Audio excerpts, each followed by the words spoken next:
Desde o primeiro alerta na China do novo coronavírus, no último dia de 2019, as autoridades de saúde já sabiam. Seria uma questão de tempo a chegada da doença a outros países. E ela chegou. No Brasil, o primeiro caso foi confirmado na semana passada. No Paraná, alguns suspeitos estão sendo investigados. E em Londrina, o primeiro suspeito oficialmente noticiado hoje.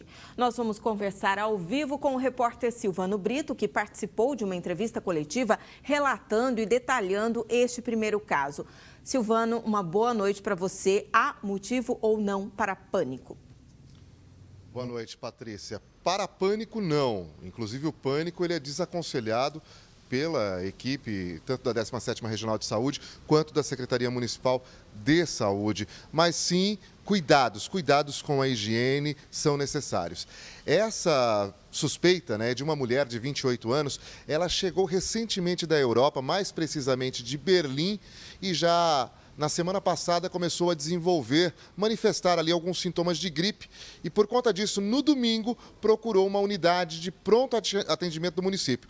Por conta das características, como ela veio da Europa, uma região ali que está sendo atingida pelo coronavírus em peso, então ela foi destinada ao Hospital Universitário. Mas para explicar melhor isso, nós conversamos com o secretário de Saúde, Felipe Machado, que detalhou como foi esse procedimento. Vamos ouvir.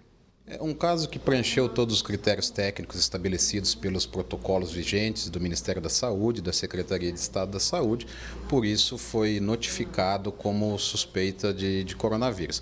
Uma paciente de 28 anos que regressou da Alemanha há 10 dias e há 4 começou a apresentar sintomas, dentre eles febre e tosse, coriza. Foi atendida inicialmente pela UPA, a UPA fez uma avaliação e encaminhou ao Hospital Universitário, que é hoje a referência para internações de casos graves do caso de coronavírus e também para a coleta dos exames. Os exames foram colhidos, a paciente está em isolamento domiciliar, e isso vai acontecer em mais de 90% dos casos, vão ser tratados ambulatorialmente, até que o resultado saia, o que a gente espera aí que seja de 3 a 5 dias.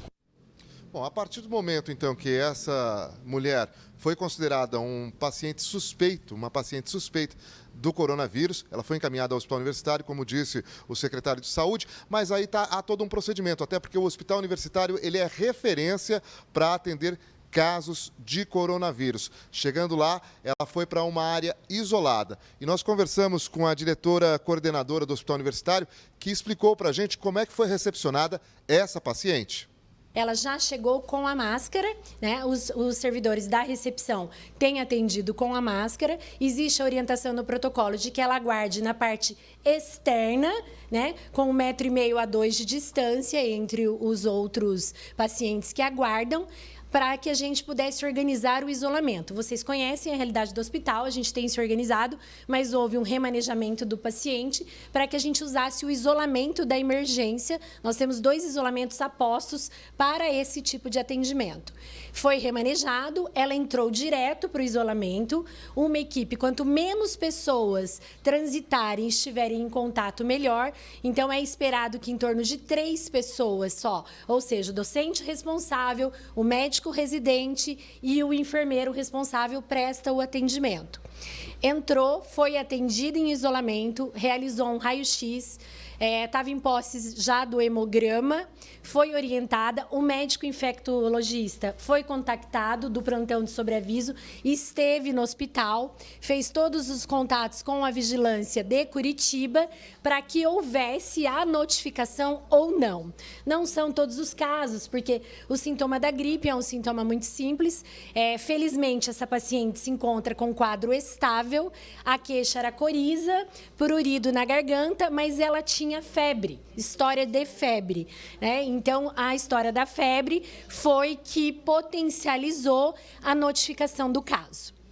Bom, Ela foi, então, encaminhada para a casa dela, vai ficar em isolamento até o resultado do exame. Se positivo sair o resultado desse exame, que deve levar aí em torno de 5 dias, ela deve permanecer em isolamento, aí sim, numa quarentena mais longa. Mas como o secretário de Saúde disse, 90% dos casos de coronavírus, isso já com estudo do que vem acontecendo em outros países, 90% dos casos serão tratados em casa, aqui em Londrina também. Uma pequena parte que precisar de uma atenção médica vai ficar no hospital, ali numa área de isolamento, mas numa área clínica. E aí o paciente mais grave, o que representa aí cerca de 1%, deve ir para a unidade intensiva de tratamento. Agora, e em casa, essa mulher que está sob suspeita, ela está com a mãe dela, que não foi para a Europa, mas justamente porque a mãe teve contato com ela antes dela procurar a unidade de saúde, então a mãe dela também está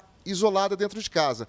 E como é que funciona esse isolamento? Nós conversamos também com a Maria Lúcia Lopes, da 17ª Regional de Saúde, que explicou como que é esse isolamento dentro da casa da paciente. Vamos ouvir.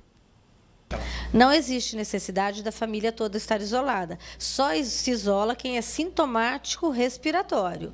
Tanto esse caso como qualquer outro caso de gripe ou de influenza, né, que a gente fala.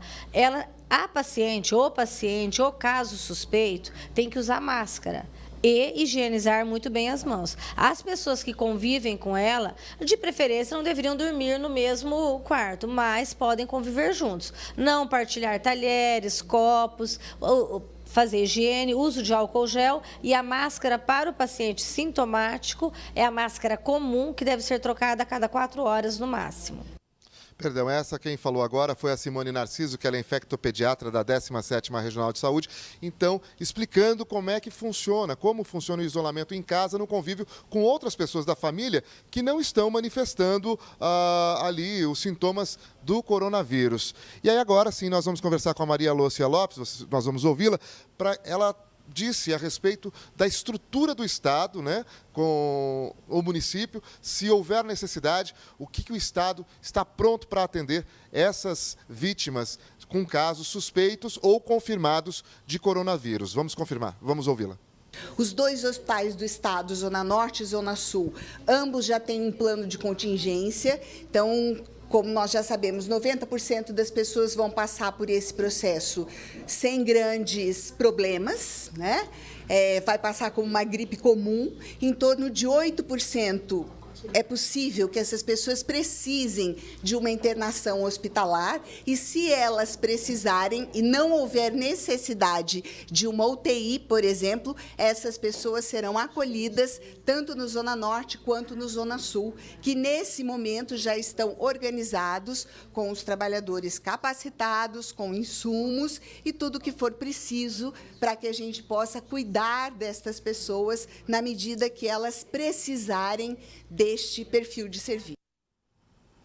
Patrícia, é como ela disse, né? E nós já falamos antes. Tem que ter o cuidado, sim, usar o álcool, evitar ali contato, dividir talheres com pessoas, mesmo dentro de casa. Esse é um hábito que a gente vai ter que se cuidar e, no convívio com as pessoas, cumprimentar, se aproximar, evitar esse tipo de contato para evitar o contágio, porque mais pessoas suspeitas com essa doença devem surgir aqui em Londrina. Essa paciente está com estado de saúde bom, né? Não está apresentando ali nenhum sintoma grave e, segundo o que relatam os médicos, a maioria dos pacientes não devem desenvolver problemas graves de saúde em decorrência do coronavírus, mas aqueles que já têm algum problema de saúde devem tomar mais cuidado. Patrícia.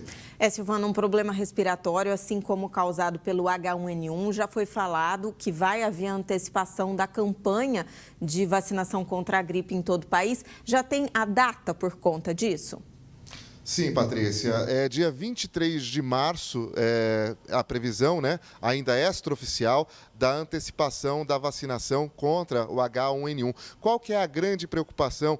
É que as pessoas acabem manifestando gripes, o H1N1, e cheguem nos pronto atendimentos achando que possa ser coronavírus. Então a Secretaria de Saúde já quer diminuir essa possibilidade e também para que as pessoas que desenvolvam gripe ou contraiam aí o H1N1 não desenvolvam gripe conjunto, porque é justamente esse o perigo, de você desenvolver duas doenças ao mesmo tempo. Para isso, a gente conversou então com a Maria Lúcia Lopes, mais uma vez, falando a respeito da campanha de vacinação. Vamos ouvi-la. A vacina deve ser antecipada para início agora, 23 de março. Nós ainda não temos nenhuma informação oficial, mas todas as conversas extraoficiais apontam para esta data, inicialmente para idosos, gestantes e trabalhadores da área da saúde, e num segundo momento você tem uma ampliação do público-alvo, exatamente como aconteceu nos anos anteriores. A ideia de antecipar as vacinas é proteger as pessoas e principalmente evitar que a gente tenha confusão diagnóstica do vírus da influenza, que é o que comumente nós convivemos nos períodos de inverno em relação ao coronavírus. Temos aí gripe, coronavírus, dengue, então higiene e cuidado. Patrícia. Ok, Silvano, muito obrigada pelas suas informações.